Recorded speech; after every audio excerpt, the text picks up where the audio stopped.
Hi, I'm Violet, and this is Now and Then Stories. Each week I share the stories I write, tales of love, chance, and the quiet turns of life that sometimes change everything. Today's story is called Margins of Fate. The coffee shop bell made a softer sound on rainy days, as if even the metal respected the weather. I was halfway through a second cup and a paragraph that didn't want to be finished when he stepped in, damp from the shoulders down and smiling like rain was an old friend he hadn't expected to see. There are faces that feel like memories, even when you're sure you've never seen them, and he had one of those, familiar in the way of a song you can hum before you know its name. He ordered a black coffee, no sugar, but picked up 2 sugar packets anyway. He tore one open and lined the paper neatly along the saucer as if setting a fence. He sat across from me at the table by the window that leaked a thin draft in winter. He pulled a paperback from his jacket pocket. The cover was soft with age, corners blunted. I only noticed it because it was the same edition of the poetry collection I used to own, the one I sold back when rent and groceries couldn't be balanced with nostalgia. When he set the book down, I saw it, the faint bloom of green ink along the margins. My green ink. I felt certain in the sure, irrational way you feel rain on your wrist before it falls. I wrote in the margins when I was 22 because I wanted to talk to the words and have them talk back. I had switched to green one spring as a small rebellion, a way to make my own forest inside other people's sentences. He turned a page, and though it's impossible for eyes to cross a room like birds, I felt something flutter through my ribs. I told myself to focus on my work. I underlined focus in my notebook. It didn't help. The bell tinkled again. A man with a parcel, the barista's laugh, the sound of a milk jug being set down. Everything kept happening, but the room had tilted, quieting its noise, as if we were inside a held breath. I must have been staring, because when I looked up, he was looking back. He lifted the book half an inch in a question. "Do you know this one?" he asked. His voice had the warm rasp of someone who spoke softly by default. "I used to," I said. "It's an old friend." I still hadn't decided whether to ask the absurd thing. "Can I see that? I think it used to be mine." It felt like approaching a magic trick to find the hidden string and ruining what made it float. He gestured to my table. "I'm sorry, are you working? I can leave you to it." "I'm pretending to work," I said, which was both a joke and a confession. "Please sit." I don't know why I said that. He had already sat down across the room, but he took it as if the imagined seat had been offered, and he moved to join me. His proximity made the rain smell a little like crushed leaves. Up close, the paperback had a crease along the spine at my favorite poem, third section, last stanza. He turned the page, and there my handwriting was, the tilted loops and long tails I haven't been able to change even now. This last line feels like a door you didn't know was there. My breath snagged. I watched his eyes find the annotation. There was that tiny moment of recognition, someone else's thought catching on your own like a sleeve. "I found this at the used bookstore on Maple," he said, as if we had already established that I too knew this book. "There are notes," he added. "I noticed," I said. "They're good." He touched the margin without quite touching it. "She writes like the poems are addresses to her, like she's writing back." I wondered who she was. He said it like one might say, "I wonder who carved these initials on the bridge." Not an intrusion, but an inheritance. His hello, because that's what it was, had been to a voice in the margins. It made my skin feel too tight. "She was 22, I said before thinking. "She had a green pen because she had decided black and blue were for bank forms." He blinked at me. I could see the rain stilled on his eyelashes. "Was?" "She is," I corrected. "I'm her." "Me." My laugh had a nervous edge. "I mean, I used to have that book. I sold it years ago." He looked down at the page, then back up at me, and in between the two looks there was a soft, precise shift, as if the picture had clicked into focus. He held the book with the care you hold a small thing that may need returning. "I think it's yours," he said. "It is," I said. And then, because this is the sort of thing I've learned from years of being a person who does not run from coincidences. Or maybe it was. Maybe it's where it ought to be, which is with the person who noticed. We smiled at each other like two people who had finally introduced themselves at a party they had both been at for hours. Outside, the rain increased in volume as if applauding a scene change. I have a theory about fate. It isn't a string pulling you, it's a series of places that remember you. You step into them and the room rearranges itself around your shape. The coffee shop always felt like that to me. So did the bus stop near the laundromat that rattled on windy afternoons, and the used bookstore on Maple with the bell made from a bent spoon. So did the small park with 3 sycamores where, one summer, a branch fell and missed my shoulder by inches and I decided to leave a job I hated. He told me his name was Eli. I told him mine and watched his mouth form it like something he'd practiced. He had moved to the neighborhood 2 months earlier, which was about when I'd stopped taking sugar in my coffee. We compared details the way people in a new city compare maps. He'd grown up 2 towns over. His accent was local but softened by time elsewhere. He worked with photographs, archiving, scanning the fragile ones before the past faded out of them. I find what's almost gone, he said, and give it another life. He said it without sounding romantic, which somehow made it more romantic.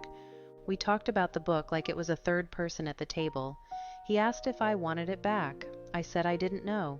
It had already gathered new meaning with him. It had sat in his pocket through rain and bus rides and the kind of mornings where you get dressed in the dark. Maybe books, like people, deserve to have different lives. The barista brought his coffee and raised her eyebrows at me in the universal well hello expression. I rolled my eyes and nodded at the rain. Eli didn't see. He was reading the green note again. I watched his lips move without sound on the last stanza and felt a promise unroll between us, too small to name, already strong enough to pull a room's weight. We parted with a plan that pretended not to be one. We would both be at the used bookstore at 5 because Mr. Alvarez, the owner, knew the provenance of every book and would enjoy the story. It was admittedly an excuse to see if this sudden, improbable feeling could stand in a different light. We promised nothing beyond that. I went to the laundromat because my basket was already by the door, and it seemed reckless to abandon every ritual in one day. At the laundromat, the machines made their white noise confession. Together, we're who we are, keep spinning, keep rinsing. An older woman with a red scarf folded towels sharper than some paper cranes. I watched socks orbit a small star. I thought about 22-year-old me and the version of myself I wrote into margins, and the sweetness of imagining she'd written to someone who, one day, would answer. On the way home, the bus was late. A busker played a sad song without apology. A girl in a yellow coat was telling her mother, "This rain will shrink the world until it fits under our umbrella." My phone buzzed, a reminder to cancel a subscription I didn't need. I stood under the shelter and thought about fate again. It isn't a string, it's a place. Yes, but maybe it's also a frequency. You find people who hum at the same pitch. 5 o'clock at Mr. Alvarez's means more light than space. Books ricochet brightness back to each other, the white of pages multiplying the window. Eli was already there, speaking in low tones to Mr. Alvarez, who wore a cardigan the color of tea. When I pushed open the door, the spoon bell clinked, and Mr. Alvarez's face lit as if heralding a favorite plot twist. "I knew this day would come," he said theatrically, and flung out one arm. "You did?" I asked, laughing. "I didn't," he admitted, "but it's good for business to believe in narrative symmetry." We stood at the counter like defendants in a light-hearted trial. Eli placed the book between us with the same care he had at the coffee shop. Mr. Alvarez adjusted his glasses and turned the book over. "I remember the green ink," he said. "I wondered about the girl with the forest pen. You sold this to me 4 years ago?" 5, I corrected, and he glanced up at me with a kindness that felt like permission to have been wrong about time. He squinted at the price pencil mark he'd put on the corner. "It sat a while," he said. "Then this one," he jerked his chin gently toward Eli, "came in and bought it on a Tuesday. I remember because the radio station was playing nothing but songs from 1990-something, and I felt both ancient and 17. Eli touched the counter as if to steady himself on the moment. "I picked it up," he said, because it had the feeling of having been read by someone careful. Books get a certain warmth when they've been talked to. I don't know how to explain it. You explained it, Mr. Alvarez said, satisfied. I'll leave you to your story. He waved and drifted down an aisle. Do you want to walk? I asked Eli. It had stopped raining in that bright post-storm way that makes everything look like it has freshly decided to exist. We walked without choosing a direction, which is itself a kind of choosing. The neighborhood had the washed look of a face after tears. Children were stomping in puddles with the reverence of people catching the last of something sweet. A couple argued gently about Basil. A cyclist whistled a tune that I couldn't place until I realized it was the same melody as the sad song from the bus stop, sped up and made hopeful. That made me smile. Everything is a cover of something else. We ended up at the little park with the 3 sycamores. The bench with the bent slat was dry on one end. I brushed away a few leaves and we sat. Birds made the polite noises they make when people are speaking near them. We set the book between us like a shared loaf. Do you want it back? He asked again. He wasn't tentative about it now. He was careful in a new way, attentive not to break the current. I think, I said, that I'd like to keep it on Wednesdays. Just Wednesdays? And Thursdays, I conceded. You can have it the rest.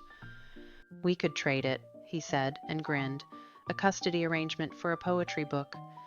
It was ridiculous and perfect. We smiled because of the silliness and because it offered a structure to something that might otherwise float away. The bench, the trees, the late slant of light, the world inched closer. What were you writing back then? He asked. Everything, I said. Lists, mostly. Things I thought I'd forget. Things I didn't want to forget because then I'd lose the shape of that year. I wrote in the margins like I'd leave clues for someone later. Here is where I was standing when I read this. Here is who I was missing. He nodded as if I'd told him a method he could use. I scanned a photograph today, he said. A family gathered around a kitchen table. The mother's hand was blurred on the picture. Everything else was clear. I thought maybe the most important parts of pictures should be a little blurry. It gives them a pulse.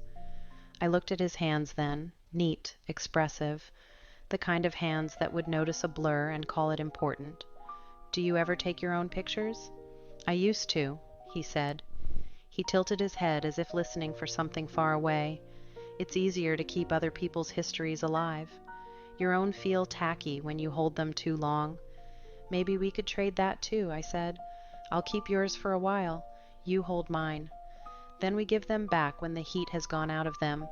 He looked at me like he was trying to memorize the outlines so he could find me again if the day suddenly went dark. Deal, he said.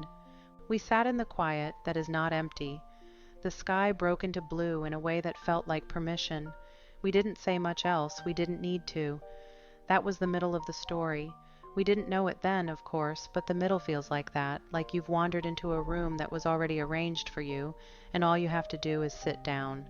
The next weeks didn't announce themselves as anything but themselves. Mornings with coffee, afternoons with errands, evenings where the light had a temperature I could name. The story didn't rush. It made a nest in the ordinary. Wednesday we traded the book, and Mr. Alvarez rang it up twice for the fun of it. For the receipt trail, he said. Eli showed me the archive where he worked, a climate-controlled room where photographs lay like sleeping birds. He told me the names of processes, albumin print, cyanotype, like they were cousins. He scanned a picture of my grandparents I brought in and explained why the edges were soft, the way paper in the 40s held light. At the coffee shop, the barista learned our orders and teased us without cruelty. The bell kept making its small, weathered music. The rain came and went.